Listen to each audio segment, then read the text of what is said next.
Charisma Quotient. I'm your host, Kim Seltzer, a dating and makeover expert, where I will help you build confidence, make connections, and find love from the outside in.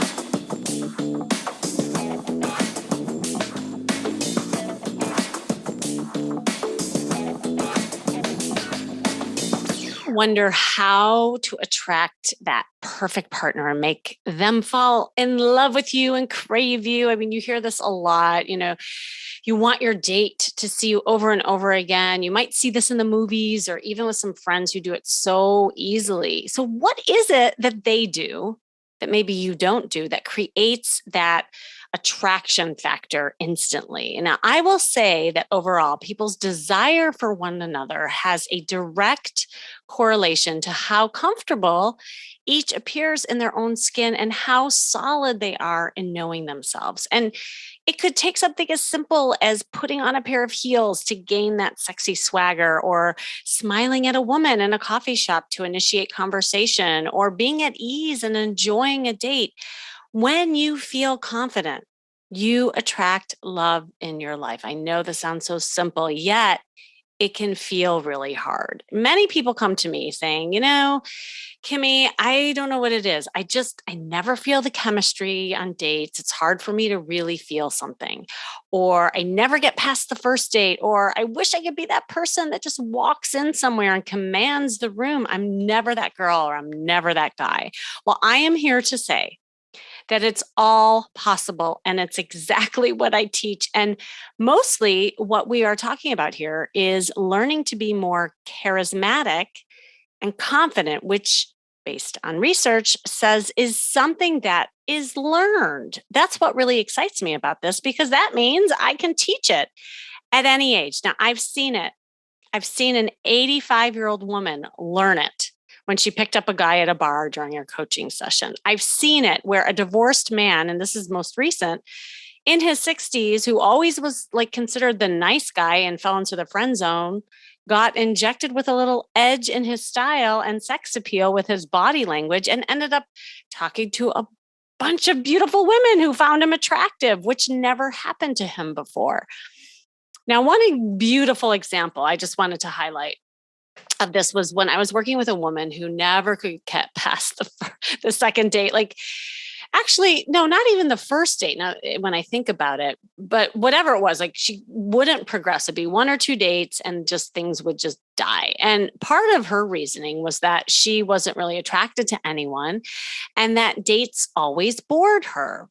But the truth is she was my quintessential list lady. And if you don't know what that is, go to my site, kimmyseltzer.com, and take the dating archetype quiz, because she really fit the bill on this. And she would go on dates like they were interviews, and she would just fire off questions to a man to see if they were even worthy or had the qualifications of even flirting. She would just sit there and fire questions and say, okay, I'm going to see if I'm attracted to him. And in the end, even if she thought she liked the guy and he kind of fit the bill, the guy would never ask her out again. So it's twofold. One would be she wouldn't want to progress. And the second is when she wanted to, they didn't like her. So also, she didn't like to put herself out there in a sexy, fun way. And she would play it safe with her wardrobe and her conversation. And in her mind, the guy had to really earn that. And because, this was a deeper thing. Deep inside, she was scared of getting hurt and being rejected. And she had a history of toxic and negative relationships. And so really what was on her list were qualifications that she was screening to try and not have that happen again. And I see this often where, if you consider what's on your list, for instance, if you look at your list, a lot of times what's on your list is something that's opposite than maybe your ex's, because maybe the ex didn't work out so well. So you're like, okay, this time around, I'm not going to have that. And the issue with that, especially with her, is that she was overgeneralizing and overcorrecting. And so if there was one thing that triggered her from the past boyfriends, she was writing them off. Now, we worked hard in the coaching together. I'm not going to lie. At first it was a little tough. I really had to get her to kind of go back to basics and learn how to date differently by being more open. And I told her, none of these guys are going to be your boyfriends, right? I just want you working on marketing yourself differently, being more comfortable showing your sexy side, your playful side, which she never did, by the way, because that was super hard for her. And I said, you don't want to get attached to the outcome. This is just to learn how to talk to the boys, be more open, and not outcome oriented or be in her head about it. And she did this by going on a ton of dates, even if she wasn't feeling it entirely in the beginning, or she would see these red flags. I told her it doesn't matter, just flirt and have fun with anyone and really stay present with it.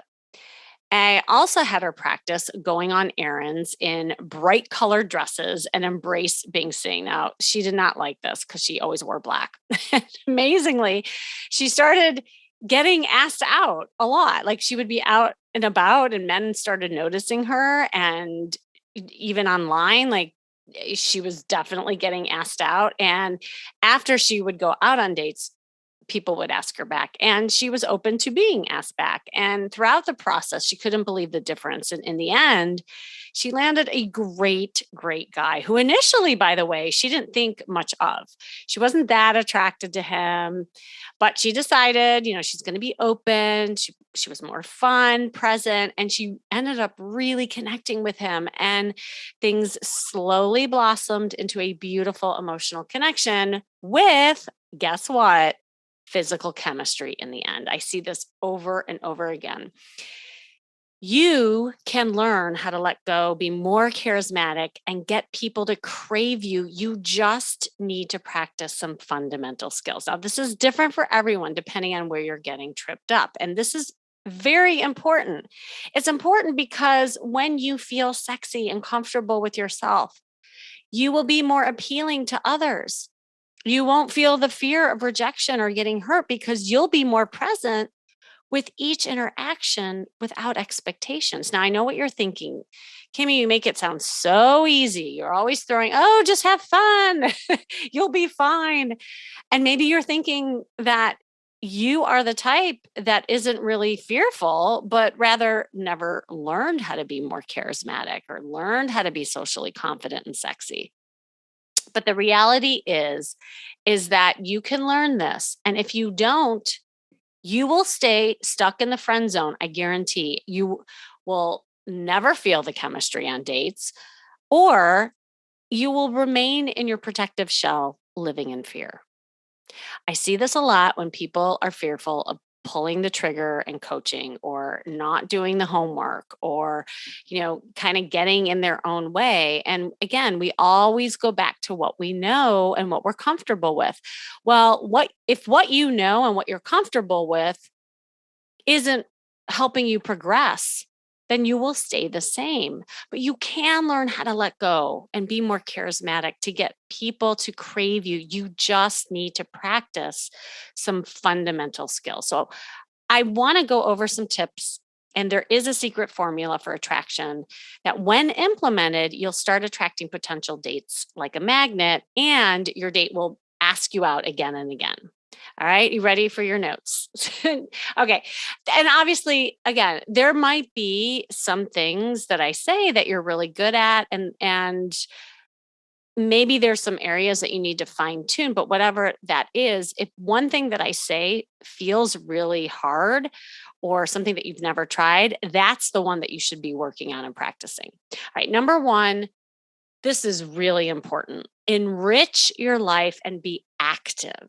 Being active and being almost less available is super attractive. You know, y- it's just human behavior. First off, you'll be more appealing and interesting. And second, if you have other stuff going on, you won't be in that desperate, anxious, and hyper focused energy. It's way sexier when you're not only like totally available to that person or that date, and you have other things going on in your life. And I know you've experienced this on the other side. Have you ever gone out with somebody who is almost too available and they're too into you? It's a turnoff, right? But a lot of times I see this when people don't have other things going on, or they just date one person and they're hyper focused on the one person, and then it becomes too much. So it'll be more balanced when you have other things going on and that you're not so available. That's really important. All right, number 2, get a backbone. And what I mean by that is set some boundaries for yourself.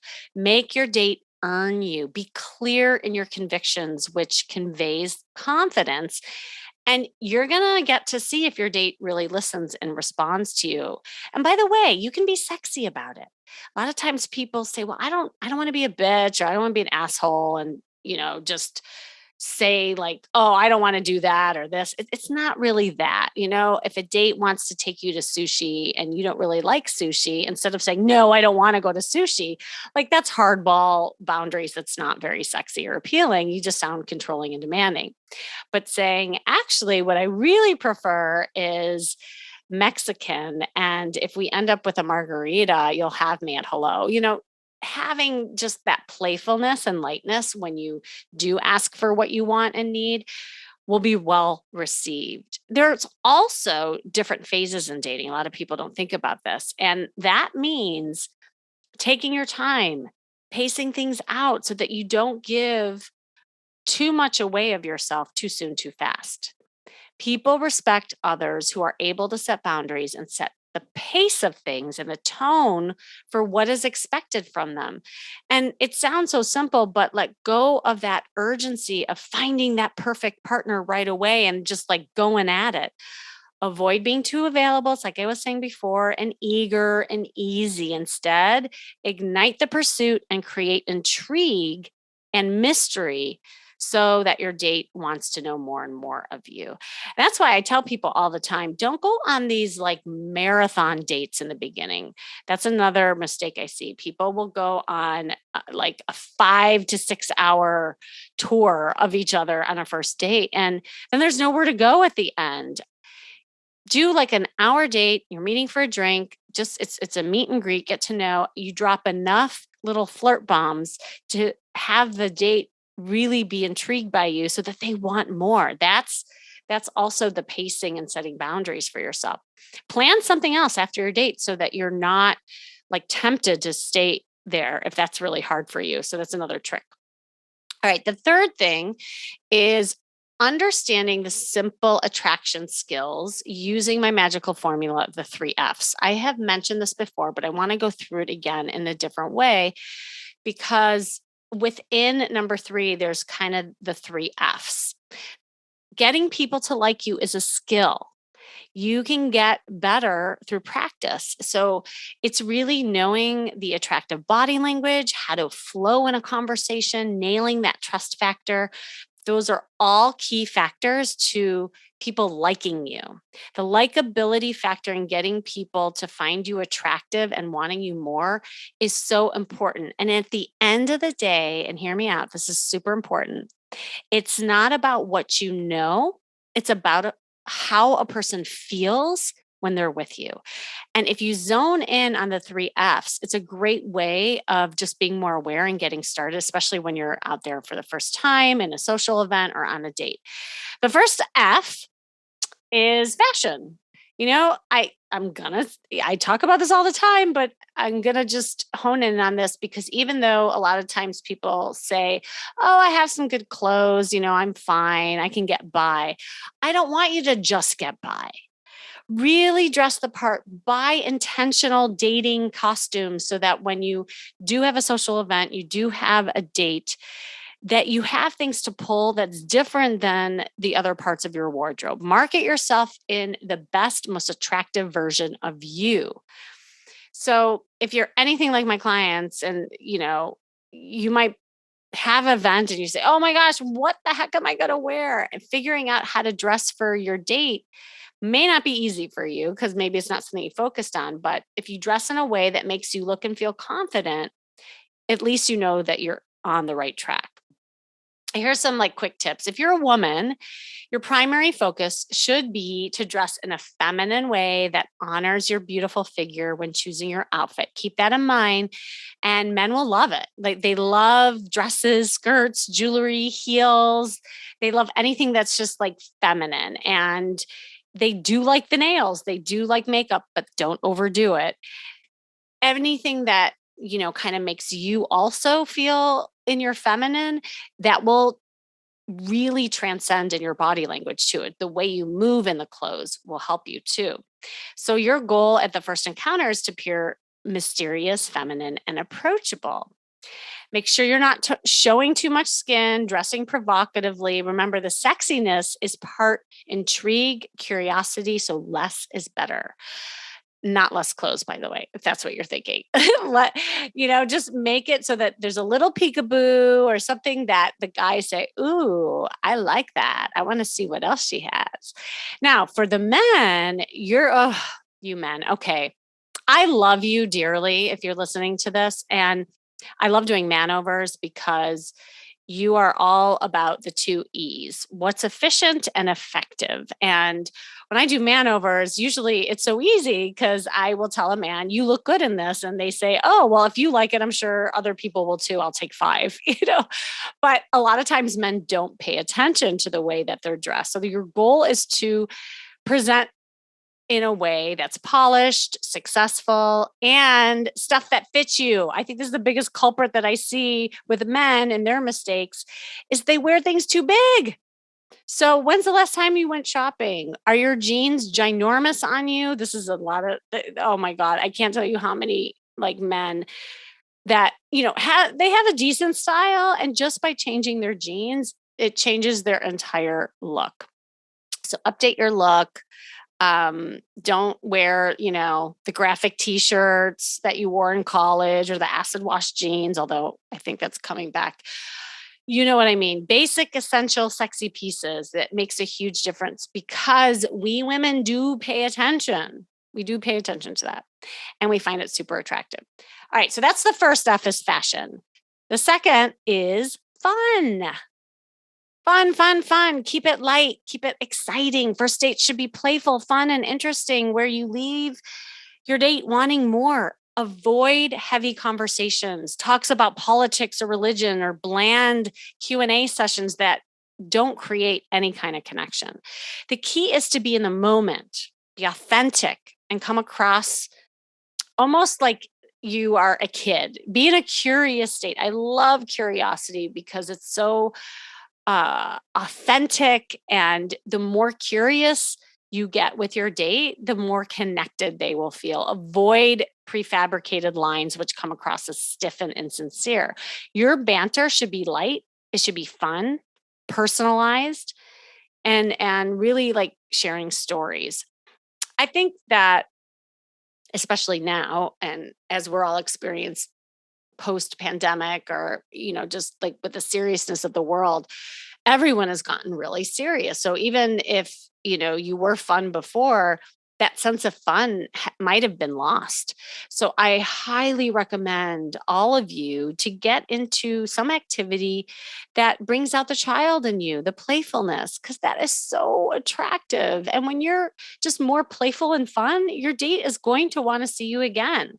It's not even what you say on the date that's important. It's again just that feeling that your date is having with you. Sometimes the most nonsensical conversations are the best because they're like, oh, that was a fun and playful conversation. You've experienced that before. So your date's going to like that too. The final F, of course, is flirt. Turn it on. The essence of flirting is expressing your interest in someone without committing yourself too seriously. In a nutshell, that means flirting is supposed to be, again, that playfulness. Don't focus on getting it right. Just enjoy being in the moment. The notion is that you want to have everyone just gravitating towards you. You're creating a magnetic energy everywhere you're going. And you're using your words, you're using your eyes, your touch, your smile. There's all these things that go into flirting. This is why I do flirt workshops so much, because we all make it really harder than it's supposed to be. So you have to kind of feel into what flirting style feels best for you. And if you don't know your flirting style, then definitely contact me. It's one of the things that I love helping people with. Like if you have a killer sense of humor, you may want to just flirt using your words.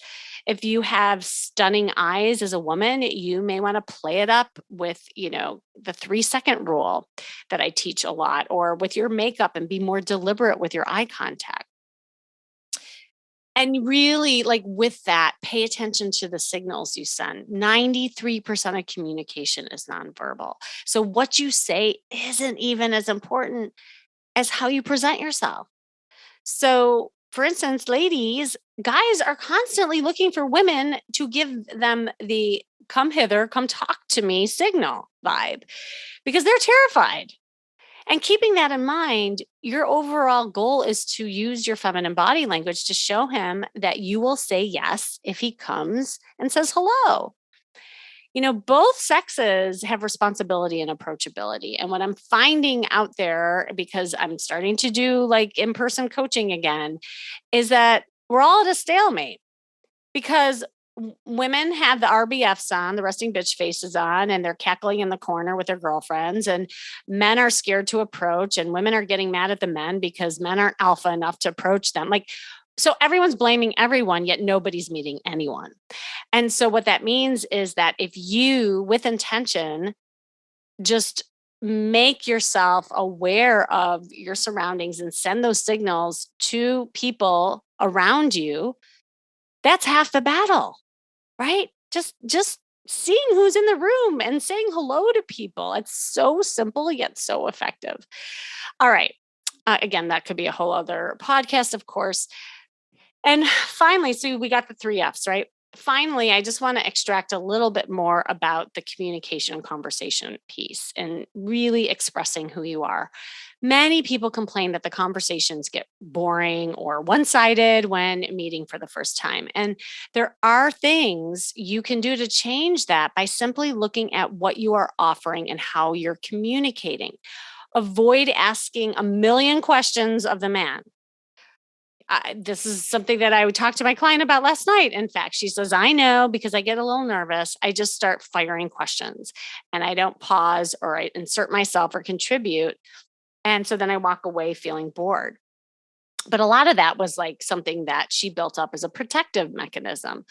So really like ask yourself, what can I contribute to this conversation? Don't wait for the other person to ask you, just insert yourself so there's more flow in the conversation and the balance will have this like give and take feeling that will allow your date to really see and feel you, and it'll create a connection that facilitates more exciting conversation between the two of you. Letting your date know who you are and showing your emotions and vulnerabilities will help you connect with him faster. And the more you connect on an emotional level, the more someone will want to know you.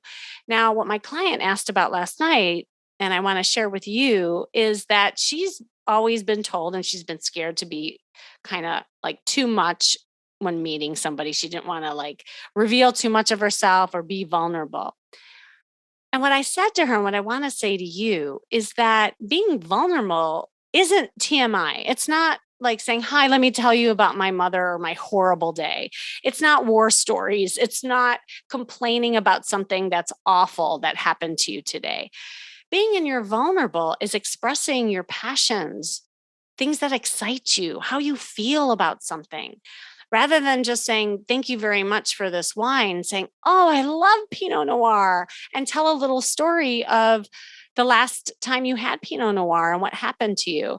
Like the more you expand into yourself and why you're telling something and contributing to it, the more people are going to really feel you and they're going to crave you and want more. All right. I want to read a recent email that I got from somebody. It pertains to exactly what we're talking about. It's from Martha. And she says, I'm not feeling my best and not feeling any attraction to guys. I should add that I'm 60 years old. I have met a couple of guys, but after a more lengthy conversation with them, I rarely get to the second date. I just feel as if I'm going through the motions and getting nowhere fast. Okay, Martha, I can see why you are feeling defeated and just almost like numbing out with your dates. It just sounds like work. And when dates feel like work and nothing really is progressing, it causes you to either shut down or, like you said, feels like you're just going through the motions. And when you're doing that, you're not really present. And when you're not present, you're not going to connect. So this is going to continue. And honestly, if you continue going down this path, it will surely lead you to the same place you keep ending up nowhere. Hear me out. If you continue down this path, you will go nowhere fast, is exactly how it's going to end up. And one thing you said that kind of jumps out is that you're not feeling your best. So that is the first thing to really focus on. It's not the man. This is about you. Because really, at the end of the day, when you are not feeling sexy and you're feeling old, because you said, oh, and by the way, I'm 60, like, what does that have anything to do with it? Or attractive? No man will. Because at the end of the day, people love people who love themselves. So it's time to work on building your sexy confidence first. And I want to give you a couple tips, and you listening, you might relate to this. The first thing is I would definitely do a closet refresh and an audit and find some dating costumes that's going to renew your energy, make you feel and look great, and just start going out wearing those outfits on a weekly basis when doing errands. And notice who's noticing you. Embrace being seen. Notice how you're feeling. Like, check it out. Even like get a journal and journal about it. When you go out in those like updated clothes that make you feel great, is there a difference in your interactions? Do you feel better about yourself? Second, instead of focusing on dates because you're so burnt out, I wouldn't even date anymore per se. Just focus on being social and practice flirting with men on many different occasions. So take yourself to a restaurant bar and converse with men by, when eating an appetizer. Even if you don't drink, it doesn't matter. Just get to a place that's more social. Go to some social events and outings with girlfriends. And if you don't have a social life, get one. That's really first and foremost. So instead of just like going on the apps, swiping right and left and trying to get a date, enrich your social life. It's like what I said in the beginning, when you have more stuff going on, you're more attractive too. Finally, do things that elicit fun and laughter. Like go see a funny movie, take an improv class, get more playful and goofy, hang out with kids on a playground, go swing on swings. I I mean, honestly, you sound a little serious just based on your little blurb in that email. And a dose of fun will allow you to let go and enjoy meeting people in a whole different way because you deserve to have fun. You deserve to have connection in your life. And for you listening, that is you too, without that seriousness of expectations. And remember, when you feel light and fun, you will attract that in your life. You can learn how to let go, be more charismatic, and get people to crave you. You just need to practice some of these fundamental skills. So I hope that inspired you and motivated you as we uh, we're midsummer now, and you still have a couple months left of this to just get out there. So don't delay. And thanks for joining me as you always do. This has been the Charisma Quotient. I'm your host, of course, Kimmy Seltzer. And remember, you can build confidence, make connections, and find love from the outside in. And if you want to know more, make sure you go to my site, kimmyseltzer.com.